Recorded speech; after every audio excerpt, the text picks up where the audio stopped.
먼저 오늘의 차트. 자, 이거는 크레딧 스위스예요.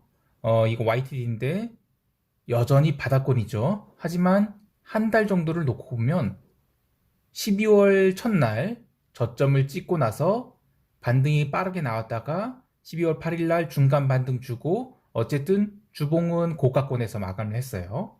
그 다음에 CDS 스프레드 11월 마지막 날 고가를 찍고 살살 지금 내려가고 있어요. 그 다음에 요거는 변동성인데 긴 시계열로 봐서 S&P 변동성인 빅스와 유로스탁스 변동성인 VTX가 2018년을 기점으로 흐름이 바뀌었다. 요것이 핵심이에요. 2018년 이전에는 유럽 변동성이 더 높았는데 2018년 이후에는 유럽 변동성이 더 낮더라. 물론 2022년 올해 3월에 그 러우 전쟁 때는 좀 바뀌었지만 대부분은 2018년 이전과 이후로 유럽과 미국이 변동성이 바뀌었다. 요것이 핵심이고요. 그다음 마지막으로 요것도 보너스로 요거는 2년 10년 미국 국채 스프레드인데 어제 그러니까 금요일 날 바닥을 찍고 턴하기 시작했습니다. PPI 때문에 턴한 걸까요?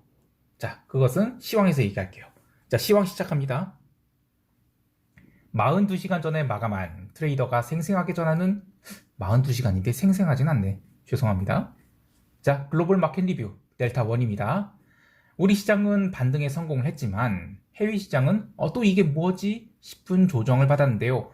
진정한 슈퍼위크는 12월 12일부터 시작한 CPI, FOMC, ECB 거기에 미국 선물옵션 마지막 쿼드러플 만기까지 있는 주이니까 다음 주 대응을 어떻게 하는지가 고민하면 되겠어요. 결론만 이야기하자면 여전히 시장 긍정적으로 보고 있습니다. 먼저 아시아 세션 갑니다.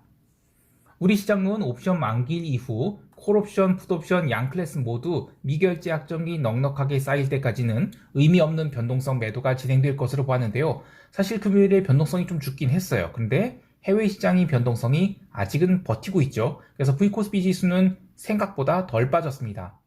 그래도 현물 시장이나 파생 시장이나 모두 의미 있는 흐름들이 있었기 때문에 하나씩 짚어볼게요.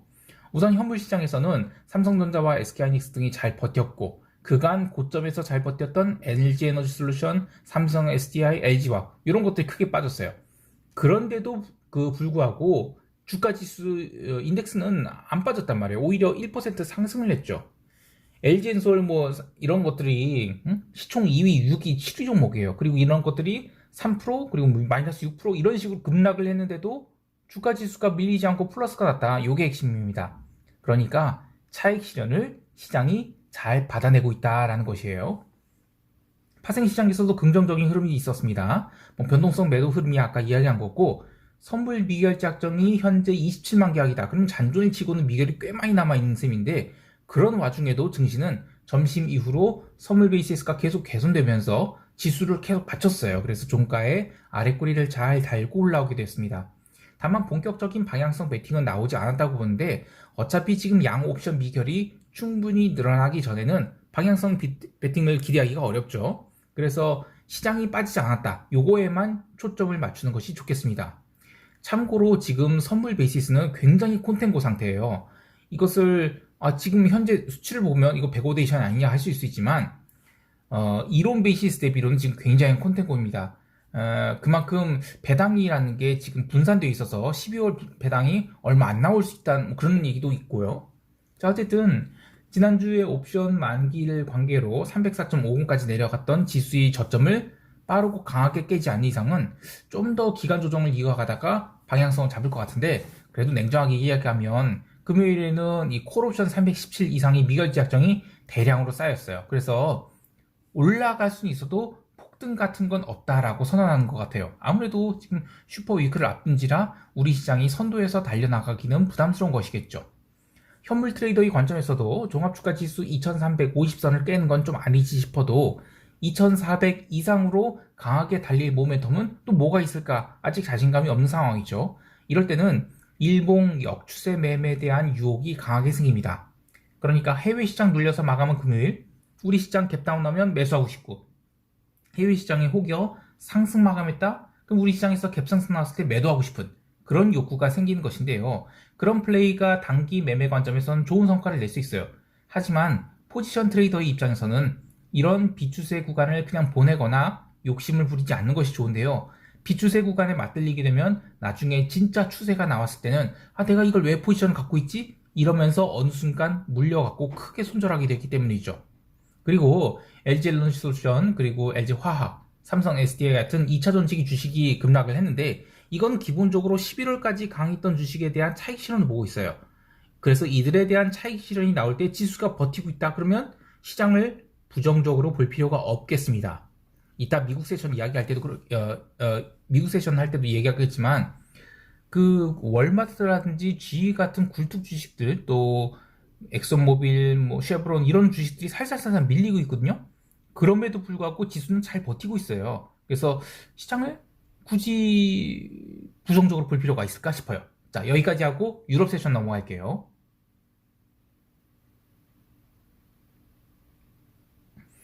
유럽 증시는 반등을 했다고 하지만 사실 그냥 한 달 내내 비추세였다라고 보는 것이 맞아요. 유럽 증시 특징이 비추세 한번 들어가면 한 달은 물론이고 두 달, 심지어 석 달까지도 비추세인 경우가 있는데요. 긴 시기별로 봤을 때 유로스탁스 지수 그리고 S&P 지수의 변동성을 보면 오래전에 그 리먼 사태, 뭐 픽 사태 이런 거는 뭐 당연히 유럽이 높았죠. 근데 2018년을 기점으로 아까 제가 이 차트 보여드렸죠? 요건데 2018년 기점으로 바뀌어요. 그래서 유럽은 굉장히 징그러운 변동성 축소 혹은 횡보가 있었고 반대로 미국은 계속 변동성이 높은 상태를 유지했어요. 이것을 뭐 트럼프 집권이라든지 또 미국과 중국의 무역 전쟁 이런 것들을 이유로 보는 분들이 있는데 물론 공감을 해요. 근데 진짜 이유는 미국이 상대적으로 세게 금리가 올라서 또는 금리를 오를 수 있는 환경이 돼서 아니면 뭐 코스트 오브 캐리가 증가를 해서 변동성이 레벨업을 되지 않나 이런 생각을 합니다. 근데 이 이야기를 길게 풀자면 시황이 너무 길어질 수 있으니까 핵심만 이야기하면 미국 테크 주식들이 금리 상승에 과도하게 반응을 했고 반면 유럽은 전통 주식 위주의 포트폴리오에다가 뭐 금리 상승에 덜 민감했죠. 그래서 변동성이 상대적으로 덜 올랐는 게 아닌가 싶어요. 물론 올해 3월에 러시아 우크라이나 전쟁 발발했을 때는 이때인데 이때는 당연히 이제 빨간색인 그 유럽 변동성이 더 높았는데 긴 시계열로 봤을 때는 2018년 전과 후가 달랐다. 그래서 2018년 이후에는 성격이 좀 달라졌다. 이게 핵심이에요. 그리고 아까 얘기한 그 유럽 주식 종목 중 하나, 그 크레딧 스위스 주식 어제 6% 가까이 상승을 했어요. 근데 올해 내내 빠진 건 맞는데 12월 1일에 저점을 찍었죠. 이때 저점을 찍고 시장이 줄줄줄 상승을 해서 12월 8일에 중간 바닥 확인하고 다시 올라왔죠. 물론 이제 그 CDS 스프레드는 아직도 높아요. 지금 연초 대비로는 거의 7배가량 상승해 있는 한참 위에 있는데 스마트한 시장 참여자들은 지금 연말을 향해 갈수록 과도한 걱정은 좀 치워야 되는 거 아닌가 이렇게 생각하는 것 같아요. 물론 이 크레딧 스위스가 상승한 거는 43억 달러 증사 성공했다 뭐 이런 소식이 있긴 한데 그래도 장중에 꾸준히 상승한다는 게 핵심입니다. 통화시장은 뭐 크게 살펴볼 거 없었고요. 채권시장 좀 재밌었습니다. 어제 단기물은 얼마 안 빠지고 장기물 위주로 빠졌어요. 근데 그렇게 냉정하게 좀 말하면 금리는 그냥 그 10년물 같은 경우에는 잠시만요. 이 10년물 볼게요. 이걸 하나처럼 더 열어야지.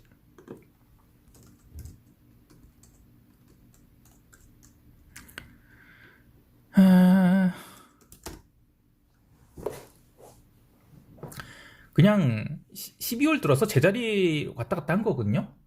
그 3.5%에서 4% 구간을 그냥 왕복 달리기 한 거다 이렇게 봐야 되는데 그 2주 동안 그런 거예요. 근데 PPI 발표 이후에 10년물 이상의 장기 채권이 밀렸어요. 그래서 드디어 이제 2이어와 10이어 이게 스프레드가 좁혀지기 시작했습니다. 요걸 갖고 뭘 좁혀지기 시작했냐? 뭐 이렇게 좀 좁혀져야 뭐 진짜 좁혀졌다고 할 수 있는데 그래도 브레이크가 걸렸다라는 면에서는 의미가 있겠어요. 근데 이제 올해 내내 장단기 스프레드 역전에 대해서 뭐 리세션이다 뭐다 난리가 났는데 저는 이게 자기 실현적 흐름이라고 보고 있어요. 무슨 얘기냐면 시장이 이미 리세션이다 막 외쳤어요. 근데 경제 상황은 PPI 봐봐요. 이게 리세션이라고 할 수까지는 없죠. 그런데 실제로 리세션이 왔다. 그러면 시장은 그때는 이젠 경기 부양 중이다. 뭐 이러고 외칠 것 같아요. 그러니까 시장이 과도하게 앞서 나가고 있다고 하는데 그런 흐름에서 리세션도 약간은 브레이크가 밟힌 게 아니냐 이렇게 보고 있습니다. 상품 시장에서도 기름이 장중에 $70를 깨려는 그런 급락이 있었는데 이것도 다분히 의도적인 손절매와 뭐 받아내기 그런 거였다고 봐요. 기름은 PPI 발표와 무관하게 $72 선에서 한참 횡보를 했었죠. 근데 유럽 마감 후에 나이맥스 세션에서 이 기름 롱에 대한 스탑이 나오기 시작해서 현물 마감 직전에 텍사스 기름이 70.08달러까지 밀렸어요. 그때가 새벽 4시 8분쯤이었는데 이 현물 마감이 새벽 4시 30분이거든요. 그런데 현물 마감 직전 15분 동안 급등이 나와요. 그래서 그 급등 나오면서 71.5달러 선에서 마감을 했어요. 근데 뭐 뉴스 플로로는 미국이 키스톤 소유관 가동이 부분 재개됐다라고 하면서 기름이 72달러에서 70달러까지 빠졌다라고 하는데 기억하시겠지만 이 키스톤 소유관 중단 이슈는 목요일에 이미 시장에 반영이 됐어요. 그나마도 전산장에 이슈가 나오면서 싹 상승했던 거를 본장에 다 반납했죠. 그러니까 이건 말이 안 되는 거예요. 가동 중단에 뭐 기름값이 올랐다. 그러면 가동 재개되면 기름값 빠지는 건 당연한데 시장의 반응은 가동 중단에도 기름 매도가 많았고 가동 재개에도 기름 매도가 많았다. 이게 핵심이에요. 다만 현물 마감 때 70달러를 깨지 않겠다 그런 의지가 보였고 그래서 70달러를 중심으로 한 하방 경직은 여전히 유효하다고 보고 있습니다. 이제 미국 세션 넘어갈게요. 미국 지수 선물은 유럽 증시가 얌전히 반등하는 가운데 나스닥 선물 중심으로 조심스럽게 반등을 하고 있었는데요. 개장 전 1시간 전에 그 생산자 물가 지수가 발표됐죠. 의외로 MOM 증가가 나와버렸어요. 코 PPI도 0.4%로 컨센서스보다 세게 증가를 했죠. 이때 시장 반응은 주가 지수 선물 급락, 그리고 변동성 상승, 채권 급락, 비달러 하락이었는데요. 냉정하게 말해서 주가 지수 선물 급락했다 하더라도 아시아 세션과 유럽 세션에서 오른 것을 생각하면 현물 기준으로 하면 얼마 빠져서 출발한 것도 아니에요. 그리고 변동성은 올랐다고 했는데 전일 고점 넘기지도 못했죠. 채권도 장기불이 조금 빠지긴 했는데 12월 내내 달린 것을 일부 되돌려준 정도라고 볼 수 있어요. 달러 상승도 이게 무슨 상관입니까? 아니, 무슨 상승입니까? 그래서 이 PPI 때문에 증시가 하락했다 이렇게 이야기할 수는 없어요. 장중 흐름은 더욱 노골적으로 PPI와 관계없는 그런 흐름이 나타났죠. 미국 본장 개장 후 현물 기준으로 소폭 갭다운한 시장은 나스닥부터 시작해서 그냥 인덱스 매수가 쭉 들어왔어요. 반등이 들어왔는데 그래서 나스닥 선물은 유럽 마감 때는 11,700포인트 그러니까 PPI 발표 전에 전산장에서 한 0.5% 정도 올랐던 것을 다 회복을 합니다.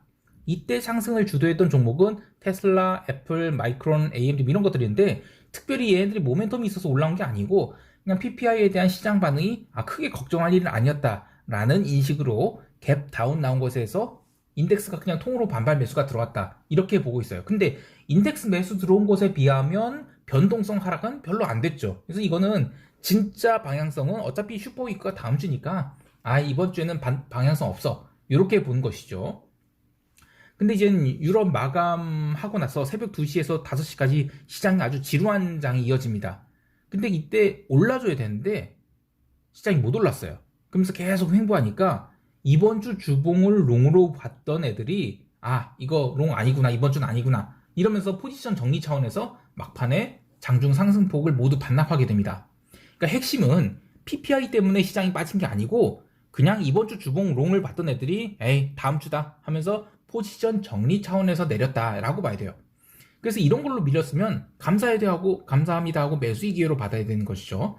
그래서 제가 목요일날 그 나스닥 올라갈 때 롱을 좀 줄였는데 어차피 이번 주 주봉을 양봉으로 만들거나 뭐 긴 아랫꼬리 만들고 올라온 것은 현실적으로 무리였기 때문에 다음 주에 바닥 잡고 올라간다라고 보는 것이 기간 조정으로도 뭐 소화하면서 좀 긍정적이라고 생각했고 그래서 추가 매수를 다음 주로 미는 거예요.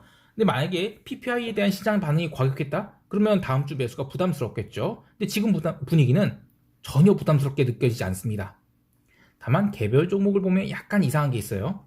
기름 주식이 12월 들어서 계속 얻어맞고 있죠. 오늘 뭐 쉐보론이나 엑소모빌 밀린 것은 기름 모멘텀이 내년에도 계속될 수 있을까 이런 의구심을 들게 한 부분이에요. 근데 아직까지는 그냥 차익 실현이라고 보고 있어요. 그리고 G나 월마트 같은 계속 강세를 보였던 굴뚝 주식들 지금 다 얻어맞고 있죠. 근데 이것들도 차익 실현이 멈춰야만 좀 추가 상승이 나오지 않을까 싶어요. 근데 어쨌든 다음 주가 슈퍼위크니까 좀 더 기다려봐야 되겠습니다. 변동성도 재밌었죠. PPI 발표 때는 변동성 얼마 안 떴어요.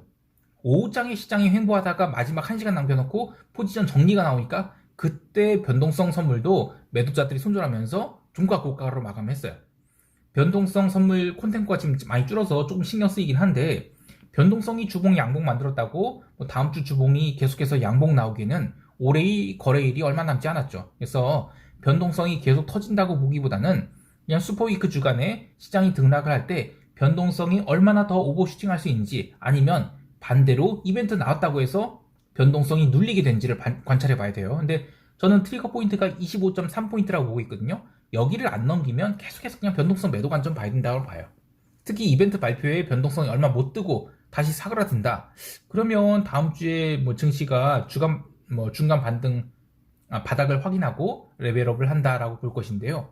이번 슈퍼위크가 끝나면 사실상 올해의 거래는 끝난 셈이죠. 이 숏돌이들도 그래서 다음 주에 무조건 숏으로 쏴야 됩니다. 그런데 냉정하게 보면 숏보다는 롱이 더 유리하죠. 그래서 숏을 쏠려는 애들이 힘을 잃는다. 그러면 강력한 숏 커버와 함께 지난주까지 들어왔던 변동성 매수자들 손절매 나올 것으로 보고 있습니다. 이제 시장 총평하면서 대응 전략 이야기할게요.